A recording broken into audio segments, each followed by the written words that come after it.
திருமாவளவன் இவ்வளவு நீண்ட நெடிய அறிக்கையை கொடுத்தும் அவர் உண்மையை சொல்லவில்லை என்பதுதான் உண்மை. முதலமைச்சர் அவர்களை அணுகினோம், முதலமைச்சர் வர இயலவில்லை என்று சொல்வதே ஒரு பெரிய பொய். ராகுல் காந்தி அவரை அழைக்க முயன்று அவரும் மறுத்து விட்டார் என்பதை என்னால் நம்ப முடியவில்லை. மல்லிகார்ஜுன கார்கேவை நீங்கள் அழைத்திருக்கலாமே.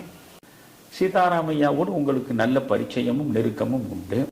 அவரை நீங்கள் வரவழைத்து நூலை வெளியிட செய்திருக்கலாமே. பினராயி விஜயனை சந்தித்து அவரை அழைத்து கொண்டு வந்து உமர் அப்துல்லாவை அழைத்திருக்கலாம். உமர் அப்துல்லாவுடைய தந்தையாக இருக்கிறார் இல்லையா, அவரை அழைத்திருக்கலாம். அகிலேஷ் யாதவ் இந்திய கூட்டணியில் அவரும் இருக்கிறார், அவரையாவது அழைத்திருக்கலாம். விஜய் தான் அவர்கள் கண்ணுக்கு தென்பட்டாரா? ஒரு நாடகம் எதற்காக? இது தேவையா? நீங்கள் இந்த கூட்டணியிலிருந்து விடுபடுவதற்காக காத்திருக்கிறீர்கள்.